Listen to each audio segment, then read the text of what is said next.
independent fiduciary financial and investment advice to individuals, families, and small business. He is managing assets for clients across the USA. He graduated with an MBA Finance from Johns Hopkins University and also holds Chartered Financial Analyst (CFA). He worked as a development director in the Xerox Corporation before founding the SAMATVA Wealth Management. He had finished his undergraduate and postgraduate engineering degrees from Coimbatore Institute of Technology, PSG from Coimbatore.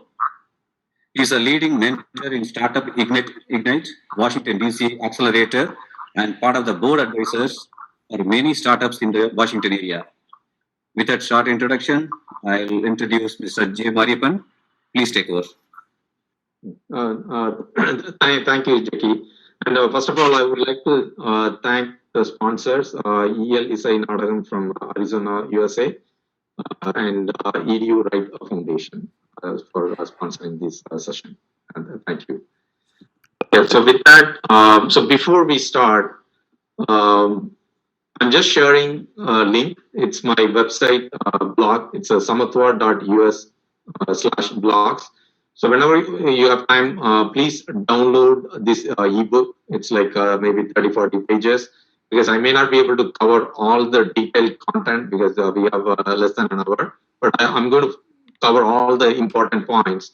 But whatever reason, if you couldn't stay in the call for the full time, I strongly recommend please download this ebook. So I captured all my experience and what to do, what not to do when it comes to personal finance, or tax strategy, investment strategies, or even running a business. So I'm pretty sure I think this ebook will help you.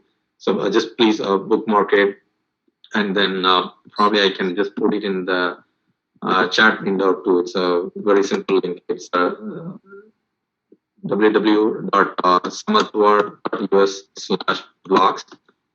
Okay, so you can just bookmark it and then read it whenever you have time. Again, to reiterate, I'm sorry. Yes. Can you guys hear us? Can you guys hear me? This is Satish. Yes, we can hear you. Yeah. Okay, thank you. Okay. And yeah, so please mute yourself. And we are recording this session. And later on, if you need, I can reach out to Jackie or myself, and we can share the recorded session. Okay. And again, as I said, I'm a fiduciary financial investment advisor, and I'm not going to sell any products, financial products, anything like that. Okay, it's an informative session. I'm hoping it'll help you and your family. Okay. So with that, so the first topic I'm going to cover is the importance of involving your spouse as part of your financial investment planning. So unfortunately, particularly our Indian community, right, women are not encouraged to participate. Probably it's because of the culture. But I think you guys have to understand, because we are the first generation moved from India to USA, right? If something happens to the breadwinner in the family, think about that. The spouse now have to gather all the documents, and particularly if you are in H-1B status and the spouse is in H-4, then they have to reach out to the immigration lawyer to immediately get the temporary immigration protection status so that they can continue to stay here. And then they have to handle the mortgage loan, so put a hold on the mortgage loan in the house, and then reach out to the Social Security admin office to claim the benefits, and then contact insurance companies to basically claim the insurance, and then they have to reach out to the HR, the employer, the husband employer HR, to transition the 401k, because that will be converted into inherited 401k, and manage that tax efficiently, right? Then they have to find a job. And once they get a job, think about they have to now start managing the bank accounts, credit card, fund transfer, mortgage payment, taxes, managing all the investment and brokerage accounts, and real estate or any kind of investments or assets in India, and managing kids' college planning. So think about that. So there are a lot of things they have to do that, right? So that's why it's very, very important. I know many of them, they'll say, okay, I'm sharing the account login ID, password. But in addition to that, I would strongly recommend involve them from the beginning, because what I'm seeing is, as an advisor, I help thousands of families. Unfortunately, when it comes to the consulting session, always the men or husband will show up. Very few, less than, I would say, 1 or 2%, the women are getting involved, right? So that's a very sad part. So that's why going forward, if you are having any discussion with your CPA or CFA advisor, please encourage them, encourage your spouse to join. And you guys have to understand, whatever the money you make, million, billion, right? If your family or if your spouse and the continuity, if they couldn't handle it, it's a very biggest risk, right? So then the next important thing is the family financial risk protection. So I strongly recommend at least get one right term life insurance coverage, particularly outside of your employer. It's a must. அது இது சேர்த்தா பாக்குறேன். அது இது புரிஞ்சாதான். Sorry, okay, I just muted everyone, so that avoid the background noise. And again, whoever joining, please mute yourself to avoid the background noise. Okay, so the outside term life insurance is very, very critical, right? Because if something happens, right, so this is the benefit, it's going to help your family. And what I'm finding is many of them don't have the right coverage. So my recommendation is, even if you have insurance through employer, but typically that may not be sufficient, because what they provide is called basic life insurance, which is going to be maybe 100K or 200K. So that's why it's very important to have at least 1 million or 1.5 million or 2 million from a good credit rating companies, and make sure that they have a good customer service and claims acceptance. And you can get the quotes from Select Quote, Term for Sale, or Policy Genius, and then do the comparison. And then the important thing is, let's say if you are age in 30, right, or even 40, I would strongly recommend this is the right time to get it, so that your premium is fixed, right, and it will be very lower. I would say anywhere from probably $50 to maybe $150 in that range, and it should cover, as I said, your if you have 2 kids, so the whatever the coverage amount you are going to take, it should cover your mortgage loan amount, your kids' education, and plus at least 5 years of your income. So if you add that together, it can be easily 1 million or 1.5 million. And so many of them ask the standard question, okay, I'm in H1, I may go back to India, that's fine, but right now you are here, right? Having the insurance in India, like maybe LIC, maybe 50 lakhs, that's definitely not enough, because you are living here, your family is here, and particularly if you are married and if you have kids, and this is a very important thing. And you, as a community, we might have seen a lot of GoFundMe is happening every day, right? It's very sad. So that I keep reiterating the importance of the term life. All you need is term life insurance, and I'm not recommending anything else for this protecting this risk, right? And then in addition to that, many of the employers also offer what they call supplemental or voluntary life insurance. I'd strongly recommend consider that also, because typically it's not that expensive. So please sign up that also, in addition to your outside coverage. Okay. Again, then another thing is, don't just go for cheaper insurance, because the problem is it might cheap, but if something happens, they may not basically get the benefit to your beneficiary. They keep on drag you, and their customer service will be very bad. So that's why it's very important to get the quality term life insurance. Okay. Then the next important thing is will and trust. So at a minimum, let's say if you're married and if you have a minor kids, when I say minor kids under 18, I would strongly recommend at least get the will, so that you can nominate a guardian and executor for your minors, right? So that if something happens to the both parents, the custody will not be an issue because in the will you will have nominated the guardian and executor. And many of them ask, okay, who should I assign? So I recommend at least assign one person from within the state, whether your local state or within the USA. And it could be your close relatives or close friends. And you can also assign as a backup someone from India, but don't assign everyone from India.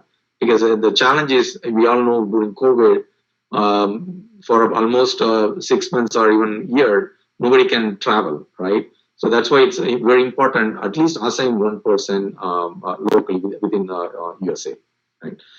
And the second thing is, you can also consider a trust because they're doing the trust. The main benefit is it will avoid the probate. The probate process is you have to hire an attorney, then they will basically probate your assets, and which could take 3 months, 6 months, or 1 year, depending on your local court backlog. And it's pretty expensive too, right? But the good thing with the will, it doesn't cost that much, probably less than $500. You may be able to set up the will. I recommend the strategies is if your employer offer a legal benefit plan, so you can sign up for that. So typically, I think they charge like $5 per paycheck. So then you can hire an attorney through that plan, and then you can create a will and trust. So that's a very easiest and less cost-effective way to do that. Or also there are online software available. Or if you need help, you can reach out to me. I can help you to do that. So to recap, as I said, I think will, again, it's less expensive. If you have a minor kids, definitely create a will and nominate a guardian and executor, right? And then the next step is, if you have a lot of assets and if you have a special need kids, then I will strongly recommend you can also go for a trust. And I think that the transition, the inheritance transition will be pretty smooth in that scenario. Okay. Then, okay, so this is one important topic. So we can wait for probably like 5 minutes. And if you have any questions, you can put it in the chat window. And Jackie will review the chat questions. So if there are no other questions, we can move on to our next topic, which is the kids' college financial planning. So this is another important area, particularly if you have kids in the USA. Question. Sure, yeah. Somebody is asking one question on the insurance. Uh-huh. Does having trust helps in saving inheritance tax? Yes. So basically, the good thing is in the US right now, it's almost up to $13 million. There is no inheritance tax. So when it goes beyond that, then only then you'll pay the inheritance tax for the IRS, and also there are some state specific inheritance taxes also there. So the main benefit by doing the trust, right? Let's say if you bought a home for 500K, and if it appreciated to let's say 1 million. So by doing the trust, so when the kids inherit, so basically it's called step-up basis. So they will inherit the property at the $1 million value. So so that's why then whatever the capital gains tax. So not only the inheritance tax, so technically the capital gains also will be excluded. So when they inherit, particularly on the investment properties, right? Any investment real estate property, you will have to not only the inheritance tax, but you will be paying the capital gain tax when you sell. But if you, by doing this trust, it will help you to save your capital gain taxes. Okay. Okay. So move on to the college planning. So the cost for the college plan, college expenses, both tuition and living expenses, unfortunately, it's pretty high. I'm sorry, yes? Yeah, there are a couple of more questions. Jiggy, you want to read?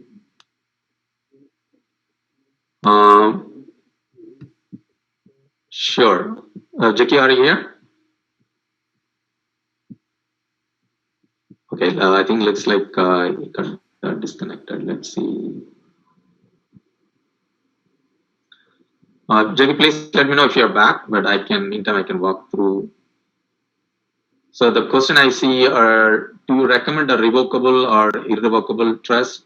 So I recommend revocable, because the issue with the irrevocable is once you do that, you cannot change it forever. So I think that's why it's better to go for a revocable trust. And the other question is a step up on the house applicable to the primary residence. Yeah, it's basically any asset. The step up basis, it works for pretty much any asset. Sir, 1 second. I think everybody lost. I'm not seeing all the attendees here. Oh, no, the attendees are here. Yeah, Jackie, I'll make you as a co-host. Maybe that's why you're not saying. Oh, okay, 1 second. Let me. It looks like, did you drop? Jackie, are you here? Yeah, yeah. Yes. Okay, yeah, 1 second. I'm making you as a co-host. Yeah. So you can. Okay. Yeah, I'm just already covering some of the chat questions. Sure. Yeah, yeah. Okay, so then the next question I see, life insurance, we declare family over here as a beneficiaries, but what happens when the whole family dies in some accident? So that's why I was telling you earlier, right? You have to nominate the guardian and executor. The guardian executor is not from your family, right? So it will be outside. As I said, it could be your close friends or maybe relatives, and they can be here. And you can nominate multiple people. So like a one primary guardian and executor, you can do a backup and also alternate. So you can put multiple people. So you can nominate guardian, executor, few folks in the USA, few in the India. So they will take care of it, right? And also you can nominate not only your family, and after your family, you can assign your parents also. You can nominate them as a beneficiaries too. Okay. Then the next question is. In India, after 30 years, we pay life insurance, we get the money back, but not in the US. So this one, you have to talk to the insurance company. I know there are some insurance company, even though you took the term life here, for whatever reason, if you move back to India, as long as you pay the premium and keep the policy active, and they will pay the beneficiary if any event happens. Okay, I think I pretty much covered. So, Jackie, if anything new questions, you can take. Yeah, I think question about can we assign an attorney as a trustee or guardian? I don't know, you are trusted or not. Yeah, so that's one again. Yeah, you can, but I prefer when it comes to successor trustee, right? It's the person whom you trust, right? Because once you put one person as a trustee, so pretty much he get all the rights like you. So as long as you are alive, you will be the trustee, but the successor trustee, so pretty much will get all the rights like you. So that's why you have to make sure that the person you nominate, it's a trusted person, right? So before you assign it. And you can always, the good thing is with the revocable trust, you can anytime you can later on change the trustee also.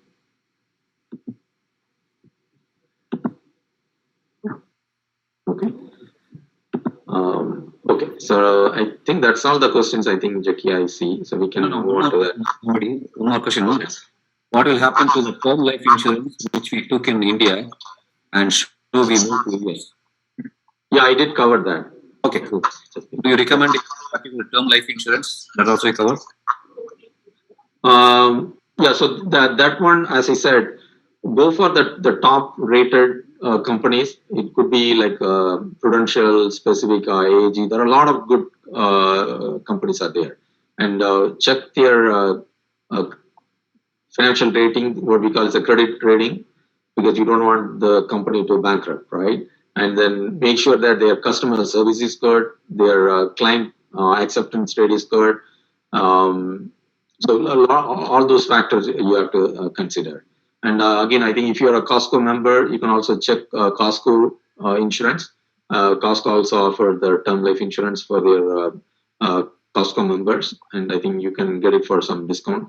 So that are all, and as I said, you can use the select codes or term for sale, Policy Genius. So those are all marketplaces, and get the codes from at least 4 or 5 different companies, so that you can compare and then make the right decision for you. And if you need any personal kind of help, you can reach out to me. I can, as I said, I'm not a insurance agent, but I'm a fiduciary independent advisor, so I can analyze and then specific to your situation, I can help you to select the right one. Yeah, let's move to the topic, Mori. Yeah. Sorry to interrupt. I just have a follow-up question on the Rev Trust. So in irrevocable trust, nothing can be modified? Correct. Once you have done, you're talking about irrevocable, right? In the irrevocable means irrevocable. You cannot. Once you are done for done. Yeah. Thank you. Okay. Okay. So then move on to the kids' college financial planning. So as you can see in the slide what I'm presenting, the college costs are pretty expensive in the US. So the in-state itself, it costs about easily 100 to 125K, depending on the state where you are in. And out of state or private colleges, it can be easily a $250,000. And the top colleges, Ivy colleges, it's even more, right? But the one thing you have to understand, right? Even the amount, let's say you are putting 100K towards your kids' education. So that value itself, by the time your kids retire, right? If you put it in index fund, that probably will be worth $2 million. So that's why you have to understand the investment what you are making. It's a pretty big investment. So that's why it's very important how to cover these costs, right? So I have few recommendations since the expenses are huge. So I recommend few other strategies. So one thing is you can request your kids apply for scholarship, particularly when they are in probably 10th grade or junior year or even senior year. Ask them to continue to apply for the scholarship. So this is outside of your school or outside a scholarship. Not even I'm not even talking about the merit scholarship offered by the colleges. So this is completely outside scholarship offered by nonprofit, endowment, or your local charities.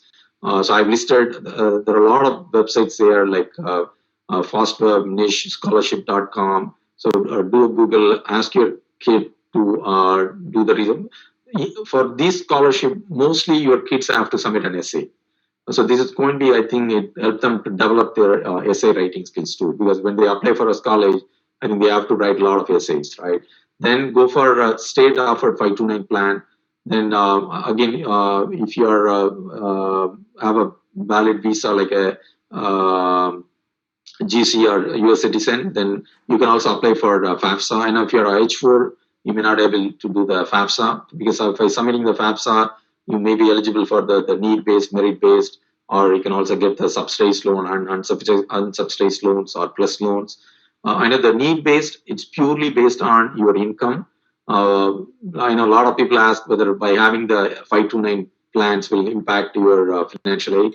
So the answer is no, because the need-based is purely based on your income, and particularly if your income is above $70,000, probably the need-based will not be eligible, irrespective of whether you have 529 or not, right? And the merit-based, it's purely based on merit, right? And irrespective of whether you have 529 or not, if you have the merit-based, your kids will get the aid. And then the loan, again, it's based on, again, income and your ability to repay.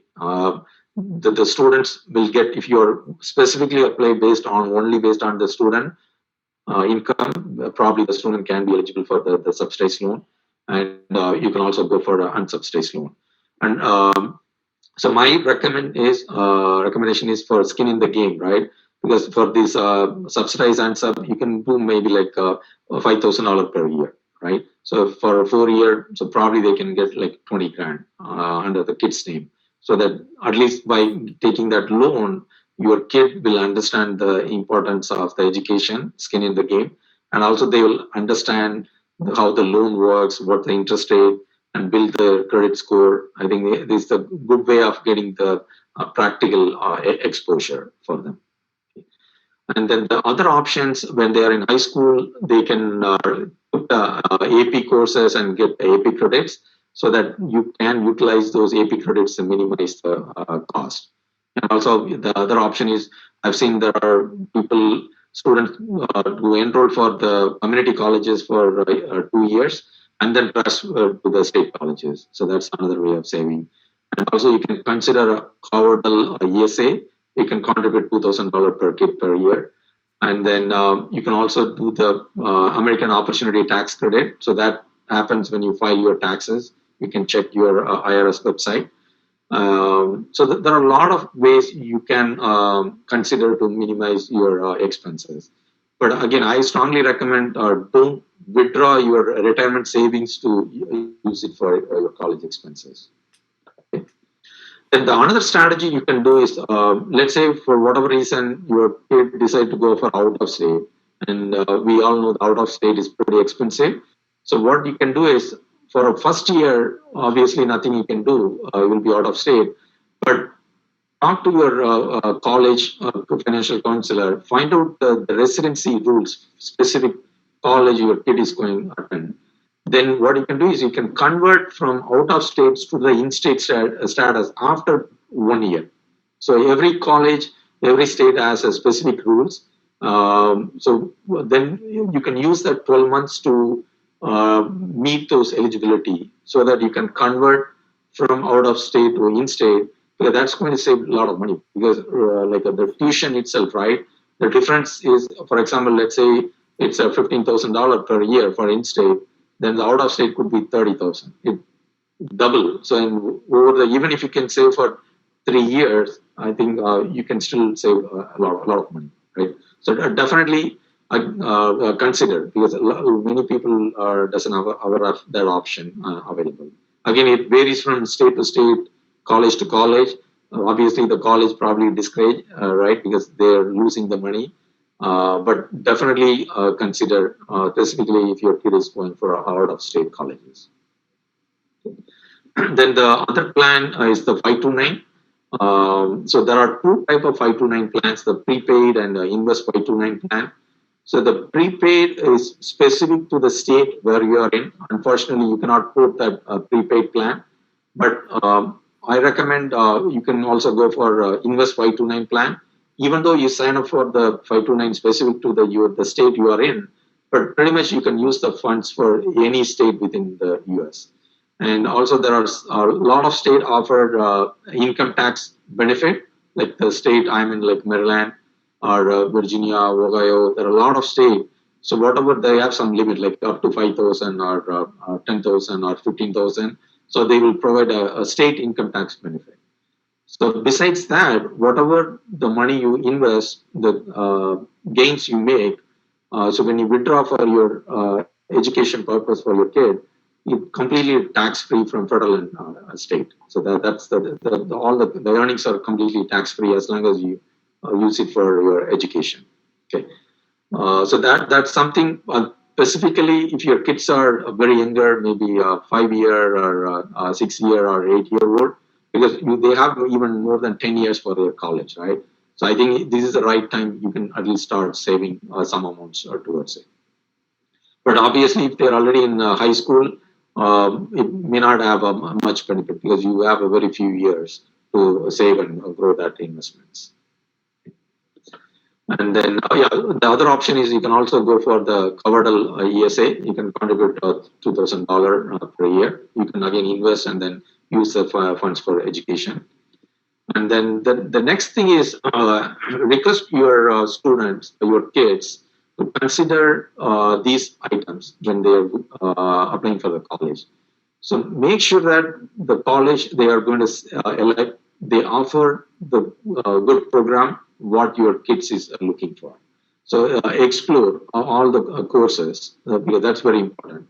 Then the next thing is ask your kids to talk to the past students, the college they are going to apply for, right? Find out the teacher's performance. And there are a lot of websites like ratemyprofessors.com, so you can kind of analyze, because the reason you're sending the kids to college is to get a good education, right? So that's why it's very important to analyze and then make sure that the teachers are good, so that select the right college, and also verify the college has a great alumni network, because that's how it's going to open up for good internship and job opportunities for your kids, right? And find out the quality of education compared to others by looking at the classroom size and the TAs, teaching assistants, because those things, when you talk to the current students or past students who study, so that those data you can get, right? And also calculate how much it's going to cost, how you are going to afford that cost, right? So those are the things it's very, very important before you're deciding that college. And then ask your kids, right, when they are in high school, or ask them to do some personal development. I think it's going to help them to land a good college, and in the long run, it helps them to get a good job too. Ask them to develop the networking contacts, right, which is very, very critical. Ask them to attend business events and gather the connections, because that's how they are going to find good internship opportunities. And always, even they are in high school, ask them to look for internship opportunities and work during the summer breaks, and it will help them to explore what domain they want to go for their college, right? Whether to go for STEM or research or business. It could be any career, because unless they explore and get that feel, right, it will help them to make the right decision. Because as I said, it's not that easy. They select one college and spend $100,000, $200,000, and then in the end they find, okay, that profession they didn't like, they don't want to pursue. And think about that, the opportunity cost, right? It's a huge loss for the family and for the student too, right? And then develop the communication skills, which is very, very important, reading, writing, and verbal. And they can do that during their high school. And encourage them to participate in the school projects, group projects, because that's how they build their team skills, right? Which is very important down the road. So all those things, I think they don't have to wait until you get into the college. I think they encourage your kids to start now.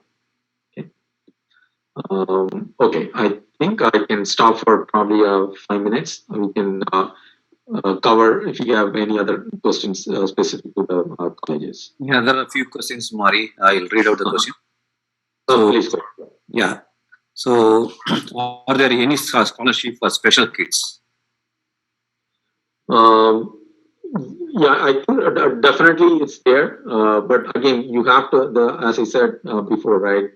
Go to these websites, talk to your school counselor, because there are a lot of, even the local, state level, county level, there are a lot of scholarships available. Many of them didn't even know of it. So that's why you have to Google it and talk to the people, and then encourage the kids to apply for it. There is always, again, by applying one or two, you're not going to get the success.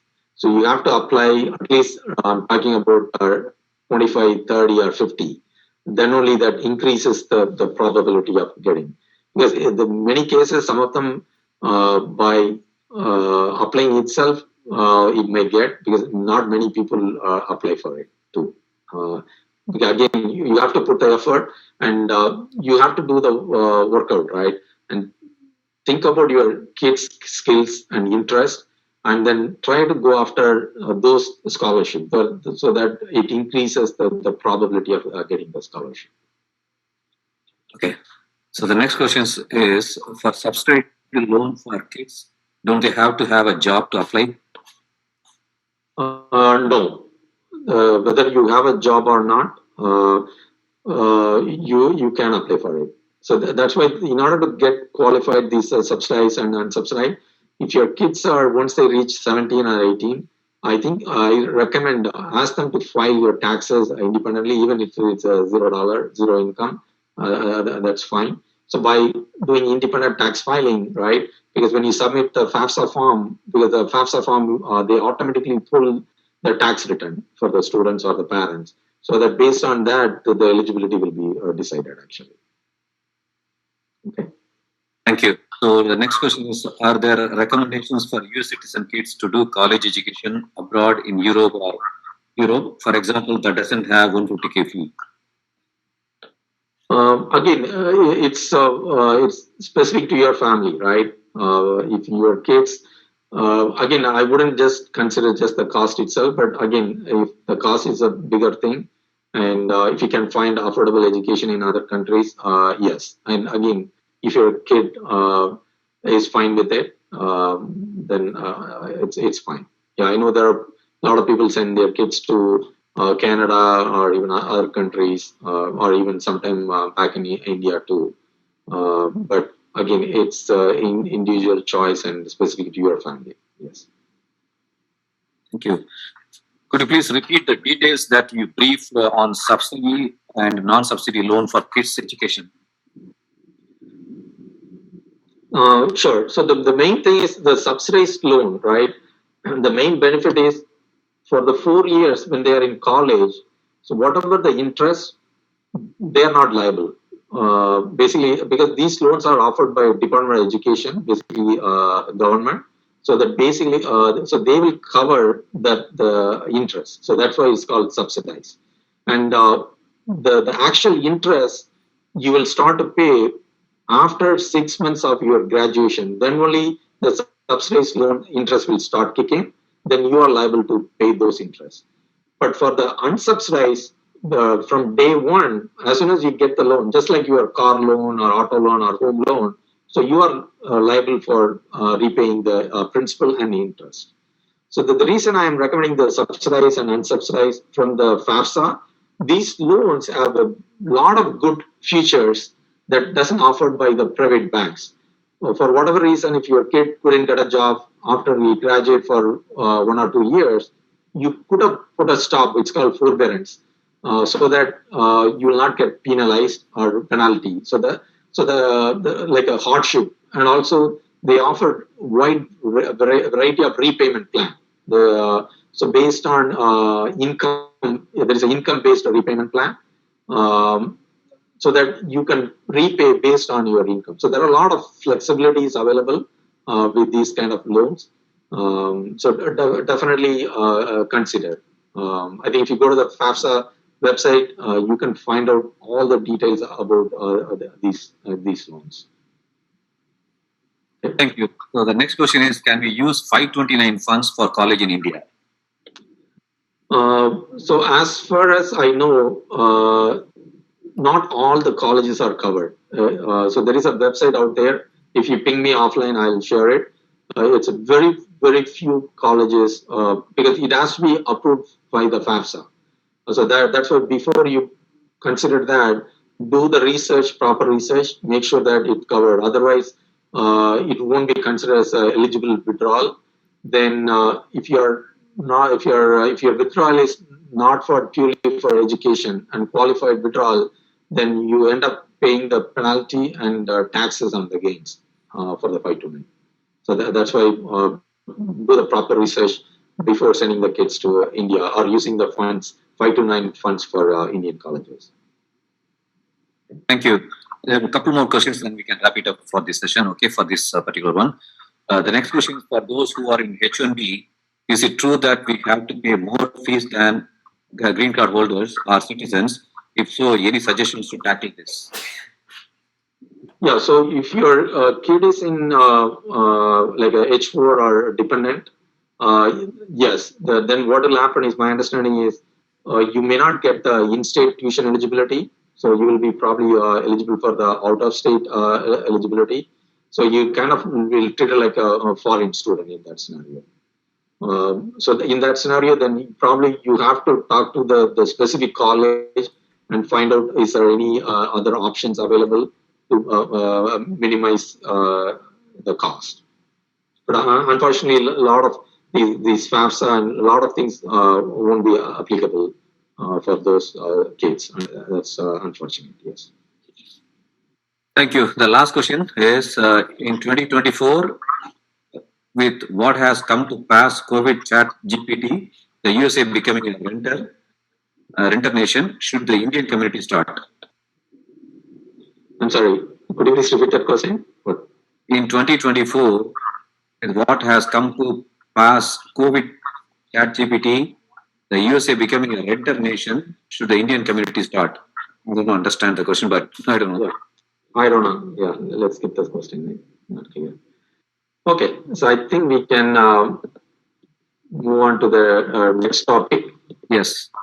Okay, so this topic I'm going to cover two important things. So one is for the NRI who are selling the real estate properties in India and then transferring the funds here. Maybe that can be used for kids' education or maybe investing in real estate here, or it could be for any other objectives, right? And then the other area is for the NRIs who are relocating from USA to India. So I just have a few recommendations. So when it involves for the NRI fund repatriation, right? So my recommendation is I'm going to go through what are the challenges involved because people who moved from India to USA here probably in late 1999 or early 2000. So they heavily invested in properties in India. So those property appreciated a lot. But the challenge is one thing is at the same time the exchange rate got depreciated. And the second thing is now the parents are getting older, so nobody is there to manage these properties. And then when you try to sell these properties, the guided value is very low. And also you have to pay the taxes because when you sell any properties, the 23% the TDS they hold. Then you have to pay the tax, file the returns. Then only you can get the excess tax returns refunded. But the amount that's not part of the guided value, right? Unfortunately, it's very challenging to repatriate. So those are the biggest challenges. So my recommendation is for those already decided if you want to settle here, the probability of going back to India is pretty much zero. You're definitely, if you're not going to go back, then I would recommend start plan now itself so that gradually sell these assets, whether it could be your investment properties or inherited properties, because the laws are different. Because if you look at, I kind of list out the steps, right? Before you can repatriate the funds or even sell the property, you have to get the PAN card, the tax ID, which is similar to our Social Security tax ID here. And then probably you may have to do a power of attorney because you cannot go fly frequently to sell the property. So you may have to do the power of attorney process, then do the sale agreement and calculate the capital gains tax rate because the rules are different. If you bought a property, if it's before January 2001, then there are tax saving strategies in India also. Otherwise, you have to pay the capital gains for the investment property. And then you have to work with the chartered accountant to file the 15 CA, CB forms and then Form A2 for the bank to transfer the money from India to here. Because once you sell the property, so the funds will go to your NRO account, right? So that means you need to have an NRO account. Then you can either transfer the money from NRO account to NRE account or you can directly repatriate. But before that, you have to do all these paperwork cleared, the 15C forms. Then only your bank can transfer these funds. And we all know these involve time and it's a pretty bureaucratic. So it can easily take 6 months to 1 year easily. And again, you definitely need a good chartered account in India. And also after you sell the property and repatriate the funds here, then you have to file the taxes in India so that you can get the refund of excess TDS tax you paid, the capital tax paid. Then you have to report that in US also, right? But the good thing is, since India and US part of the double tax treaty, so you don't have to pay taxes in both countries. So you can claim the taxes, whatever you paid, since the Indian capital tax rates are higher than USA. So you can show it as a foreign income tax credit. So it probably it might help you for you, but you have to file the taxes, include that part of the US tax return also. Okay? So these are the things, steps involved. Okay, so if you need any help, you can reach out to me, or if you know any local chartered account, you can work with them. So all I'm saying is start planning for that. But if you are going to go back to India, then obviously this won't be applicable for you. Okay. And then the next topic is for those, unfortunately, I think we all know right now, the IT sector industry is going through painful layoff. It started last year, so there are a lot of layoffs is happening pretty much in any IT companies as we speak. So there are a lot of people, whether voluntarily or remotely, they are end up have to relocate back to India. So my recommendation is when you are decide to going back to India, these are the things consider which is very important for you. So make sure that you have the term life insurance. Keep active here until you get the right coverage in India. And also, if you get closer to earning your social security credits, probably find a way. So basically, it's a 40 credits. If you work for 10 years, definitely we already gained that eligibility, 40 credits. But if you are in the probably the 8th year or 9th year, if it's closer, probably you find a way to work maybe a few more years. The good thing is, even if you go back to India, you can always come back after a few years and then work for a few more years to get that credits also. So that's something I would strongly recommend, because it does provide some good long-term benefits in the future, right? And if you have any real estate assets, so I would recommend if you can find a trusted friend or a good property manager, so you can probably change it to rental properties. So that way, instead of selling immediately and taking the money, taking to India, that's another opportunity. So that way, you can continue to produce some rental income, because what I'm seeing is, I'm assuming you might have refinanced your property, or at least your primary home, because during COVID time, the interest rates were 2%, 3%. Because if you rent out the property at the 3% mortgage loan, I'm pretty sure it will easily break even, right? So that way you will get a decent rental income and the exchange rate benefit, and plus the equity increase over the long term, right? And if you have any 401k, investment account, retirement account, brokerage account, again, instead of liquidating, because if you liquidate, if you have a small amount, that's fine. But if you have a 50k, 100k, 200k, because if you liquidate, you're going to pay 10% penalty and probably 22% taxes. Because for 100k, you will immediately lose 35k, 40k to IRS. So I don't think that's a good strategy, right? So that's why I would recommend, let's keep the funds here. Even if you move back to India, then gradually plan it and withdraw. Maybe leave it until 59 years, because it doesn't matter whether you're settling in US or India, you need the funds for retirement. Because even in India, what they call is the provident fund, right, for the retirement savings. So by leaving it here, so the same funds, you just put it in index funds, that's all you have to do, so that it just compound at 8 to 10% return. So you will grow your funds tax efficiently. And then also you can gradually move into your Roth accounts, so that after 59, when you withdraw, your gains will be completely tax-free in the USA, right?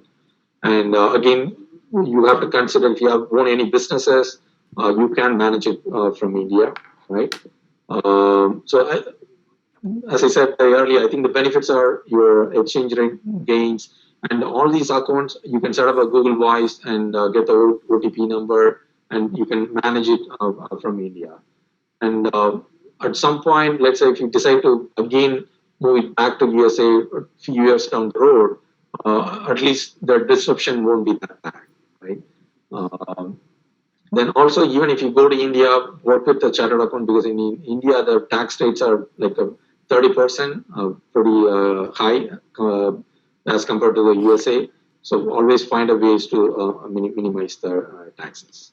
Okay. So I can probably hold off for like 5 minutes to talk about any questions related to this NRI topic before we move on to the tax strategies. Yeah, we have questions. So let me read out the questions, right? So can parents or relatives, friends send gift money from India to US? What are the tax impacts? So for gift from parents, actually they can do up to 100K as a gift. The good thing is it doesn't cause any gift tax issues.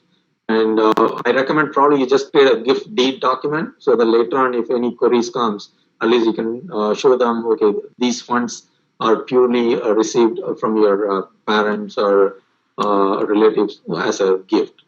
So up to 100K you can do per year. Okay. So can we receive money from friends / businesses in Singapore or Malaysia legally to pay for kids' college, and what are tax consequences for that? Yes. So again, I think that the same rule are applicable. So you have to do a gift deed. I think if you are doing businesses, I think it's different because the business tax rules will be come into picture. But if it's a personal, then I think it's a same rules applicable. Okay, thank you. So the next question is Aadhaar card is required? One second, sorry.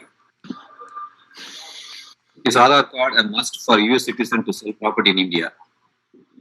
No, I think, by the way, I don't think if you are already here, I don't think you can get an Aadhaar card. But if you already may have it before, that's fine, but it's not a mandatory. Okay, thank you. So the next one is, what is Social Security credit? Is it applicable to H-1B visa holders? Yes. So whoever is working for W-2, and I think if you look at your pay stub, and it's called payroll taxes, they deduct part of your pay stub. They deduct the taxes for the Social Security and Medicare, right? So even for H1, so they do that. So that's how the credits are built. So if you work for 10 years, definitely you will gain 40 credits, right? Oh. Okay. So the next question is, do you help manage solo 401k? Yes, I do. Yeah, so that will cover part of the business tax tab. The solo 401k comes into picture for when you run the LLCs, S corp, C corp businesses. Yes. Thank you. What is the best method to handle the funds from selling a real estate property in India, and how to move these funds to the US? I think it's a duplicate question, right? Maybe we can. Okay, not a problem. Yeah. I can show the slide. Yeah. Yeah. Okay. So the next question is, do we get the Social Security after 60 or 65 years of age if 40 credits are done, but I have returned to India permanently?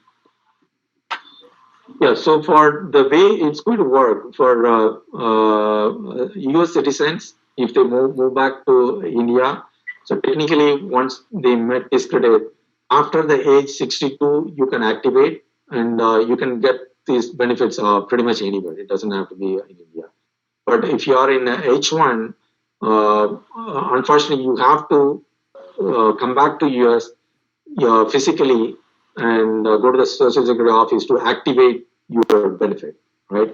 And then the payment will come through electronically, but at least you have to come once to activate to get the benefit. But if you couldn't, then because I think India is still not part of the approved country, unfortunately, so you may not get the benefit after age 62 when you activate.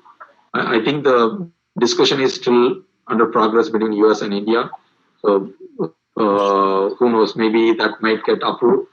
So that's why I recommend if you are getting closer to earning that credits, I would strongly recommend get some credit so that at least in the future that you can get a good benefit in the long run. Thank you. So the next question is, I think, the same one I think you already addressed. 100K per year per kid donations, right, from India.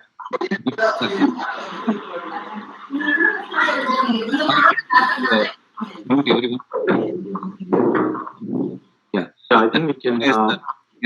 After they become citizen, can we inherit the family agriculture property? I'm sorry, Jackie, a lot of background noise. Can you repeat the question? After you become citizen, can we inherit family agricultural property? Yes.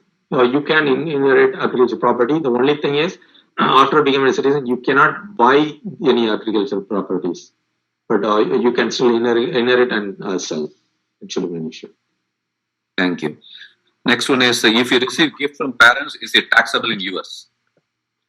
No. As I said, you can bring up to 100K, but definitely create a gift deed for the gift amounts from your parents.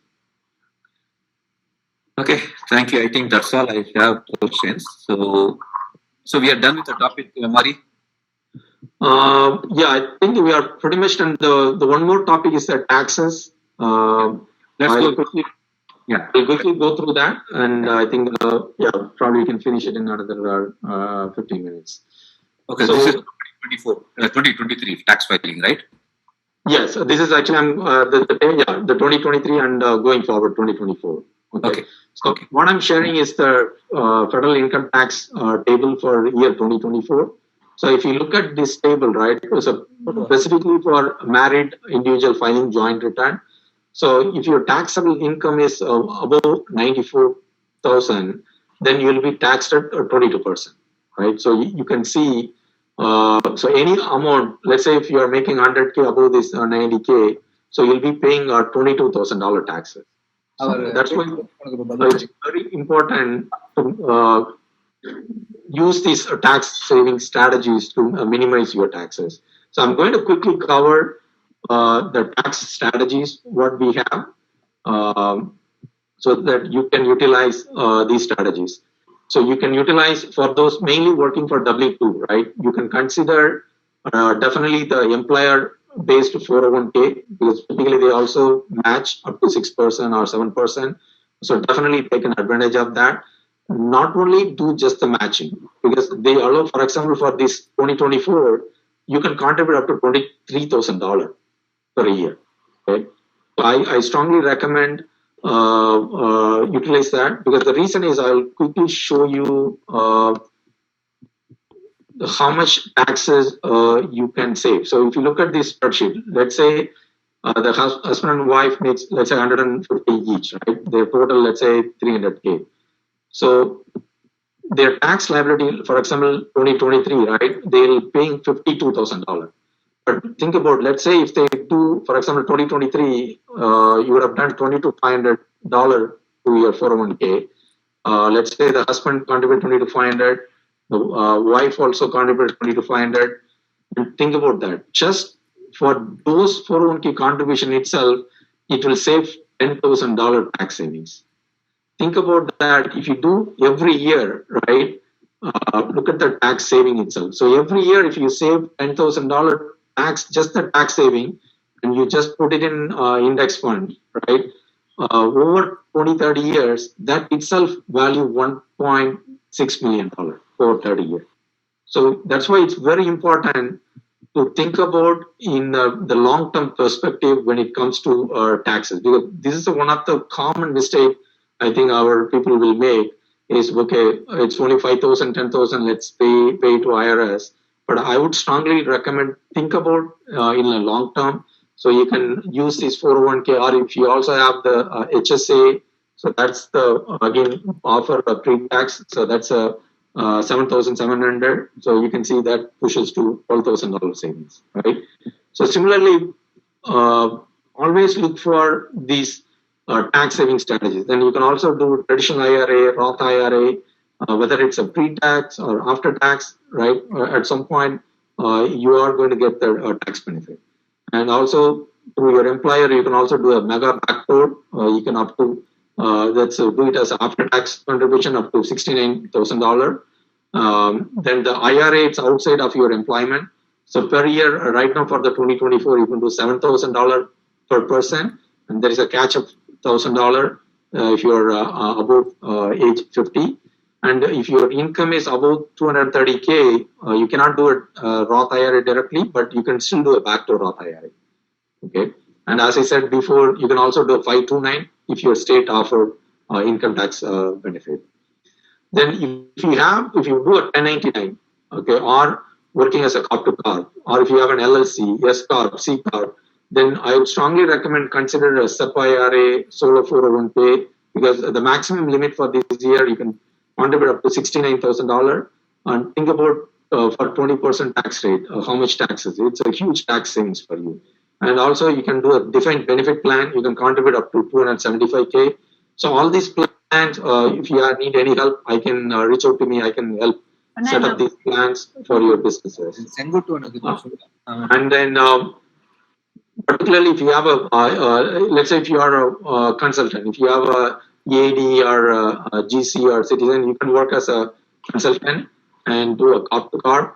So there are a lot of other strategies also you can utilize, right? You can claim your eligible business expense. If you're buying a car through business, you can do a depreciation. And also there is a section 179. If you invest in a huge capital expenditure, you can even go up to $1 million, take 80% depreciation. You can claim the R&D expenses. As I said before, you can do these profit sharing, pension plans. If your kids are helping your businesses, you can run a payroll either through W2 or 1099. You can do that. And if you have the medical insurance, and you can claim the S-Corp medical insurance, so that you can direct that as an expense. Tax file funding, something like that. Sorry, you were muted. Can you just mute yourself? Thank you. And then you can, if you have a C card, right? Then if you hold the business, your stock for 5 years, you can basically deduct almost $10 million exclude for capital gain taxes. Then there is also a 83B election. Then if you have the brokerage account, you can set it up under your business so that you can even go beyond the $3,000 limit. And if you spend any money on buying a small business, you can deduct the cost. If you contribute to 501c3 non-profit organization, you can deduct.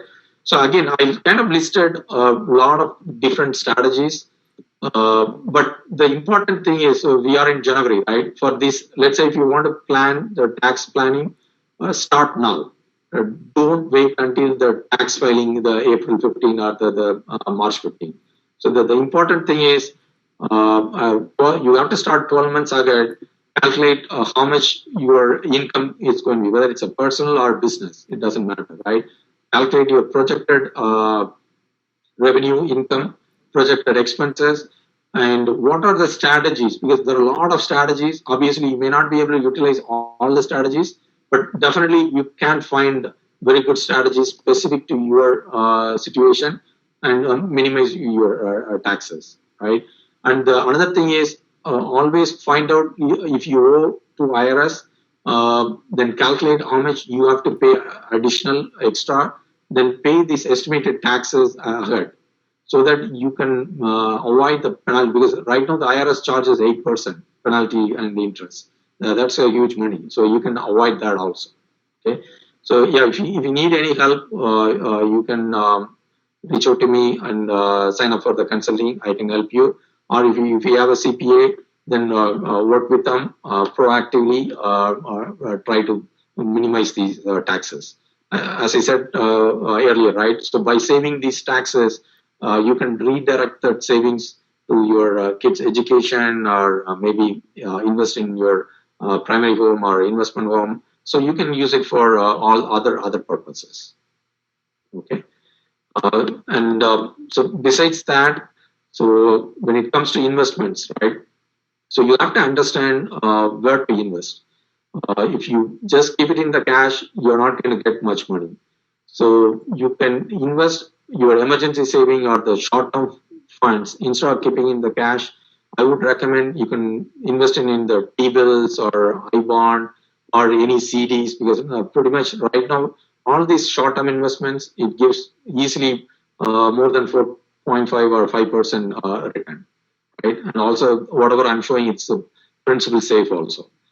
And then anything, if you can invest for more than 5 years or 10 years, then you can go for these index funds, right? There are short-term bond fund, long-term bond funds, real estate REIT funds, equity funds, but you have to understand there is a risk involved too, right? Particularly the real estate funds, equity funds, the risk is high, but the return potential is anywhere from 8 to 10%, right? And particularly for those people who are getting closer to retirement, I would recommend this is a maybe right time you can look into the bond, because the bond didn't well the last few years because of the inflation and the interest rates are way high. The bond lost 20-30% the last 2 years. But now the Fed is going to slowly decrease the rates probably later end of this year, so that now the bond, at least now you're looking at a good return. Even in the long-term bond, you may get 4 to 5%. But as the Fed start decrease the rates, probably your bond principal also will gain. And also, it's a conservative too, right? As you get older, you don't want to put 100% on the stock. So you manage your portfolio risk accordingly, right? So that's why it's very important to understand the different portfolio, how it works, what kind of return you make, and what kind of risk you are taking. And besides your stock investment, you can also consider the real estate investment, whether you can directly invest in real estate or you can invest through the kind of index fund, a real estate investment fund. But it's very important when it comes to real estate, you have to do the right due diligence. Make sure that you are getting the positive cash flow. So the property you're buying, it's getting the stable rent, and the rent, whatever you get, it covers your mortgage, interest, and other costs, right? And you may have to work with a property manager to manage the property if you don't have a time. And to protect the liability, you may maybe buy the property through an LLC and maybe use other strategies like the depreciation benefits to minimize your taxes. Assuming if one of you can qualify for the rep status, real estate professional status, then you can offset the depreciation against your W-2 income. So I know a lot of W-2 people always complain, or the issue is after your 401k, IRA, HSA, you may not be able to minimize your taxes, but you could consider this rep status, go for the short-term rental, long-term rental. If you qualify for the rep status, then you can offset the depreciation expense against your W-2 income to minimize your taxes. And you can also do 1041 exchange to defer your capital gains for your investment properties. So there are a lot of options available to minimize your taxes. Then finally, if you are familiar with the startups, you can also invest in the startup investment. But I would recommend only invest probably like 10,000, 15,000, either through the angel investors or directly. Again, the 95% of the startup fail, but there are 5% it could pretty much get the return. Whatever the 95% you lost, plus it can make still a decent return, right? Again, it's not for everyone, but that's another investment you can consider. And finally, again, to recap, again, we only had like 1 hour. I couldn't cover complete details, but please download my ebook. It's in samatva.us/blogs. I pretty much covered in depth whatever the topics we have covered. And also you can follow me in the Facebook, and I uploaded all these recorded session, even the session we are recording probably will upload in my Facebook, facebook.com samatva.us. So I've uploaded a lot of detailed sessions specific to taxes, retirement planning, the fund, repatriation, So whenever you have time, please listen to it. And then finally, many of you guys might have come across Mr. Vijay Mogan. So he's running Investment Insights. It's completely non-profit. So he have closer to probably 200,000 followers. And he have uploaded a lot of videos in Tamil and English. So it's all like 5-10 minutes videos about 401k, IRA, any topic. So whenever you have time, please subscribe to his channel and watch his videos. I think definitely you can learn a lot about personal finance. Okay. I think with that, I think that's all I have for you all. I hope this session was helpful to you all. So if you have any other questions, we can go through your questions. Yeah, thanks, Mari. There are a couple of questions people asked. Quickly, let's go through that, right? So one question is, can I represent my LLC for job instead of W-2? I can work on corp to corp. Do we have any tax implication? If you have that flexibility, eligibility to work through an LLC through 1099 corp to corp, then I recommend, I think definitely consider that strategy. As compared to the W-2, right? But through LLC, you have a lot of other options and tools to save more taxes, definitely. Thank you. The next question, I think you already mentioned, but still, can the parents and relatives transfer 100K every year? Yes, that's correct. Yeah. Cool. Next one is, can we invest for tax saving for 2023 now? So for the 2023, unfortunately, the time is already over. So the only thing probably still available is you can do a traditional IRA for those who, if you have for married family, if your taxable income is probably less than 125K, probably you can do a traditional IRA for your spouse and maybe for you. Then you may get some tax benefits because the deadline is you still have time April 15 to do this traditional IRA contribution, right? You can also do a Roth IRA, but that's after tax contribution, but the gains will not be taxed. That you can still do. You have still time until April 15. And if you have a LLC, if you have a 1099 income, you still have a sub IRA, which is up to the $66,000 contribution or 25% of your income, business income. So that's still available. So that strategy you can still do. The time is, I think, it's March 15th for that. So if you need any help, you can reach out to me. So those are the options available for 2023 now. But as I said earlier, for 2024, please start now as soon as possible or take advantage of it. Thanks you. And one more thing is, for those who keep sending money to India for medical purposes for parents, is there a way to get any benefit for those expenses? It's like a huge hospitalization expenses kind of stuff. Yeah, unfortunately, as far as I know, I don't think so. Yeah. Okay. Thank you. Is after tax Roth 401k better than 401k? What's your recommendation, please? Yeah, so it depends on your tax rate. So if your tax rates are your taxable income and tax rates are low, probably less than 12% range, then I would recommend go for complete Roth 401k.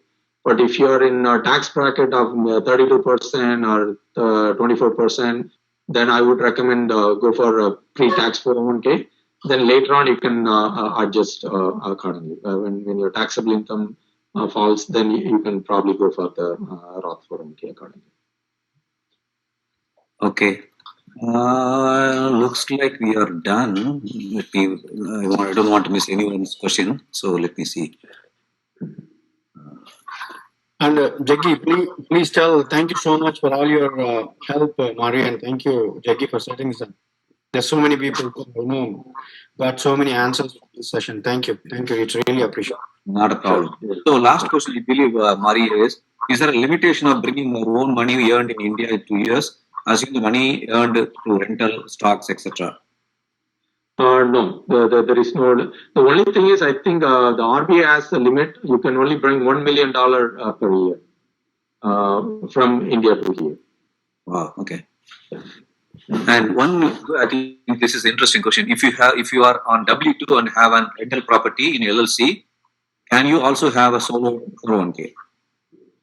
Yeah, yes, you can. So obviously, if you have multiple property, if you have a more income, yes, we can have it. Yes.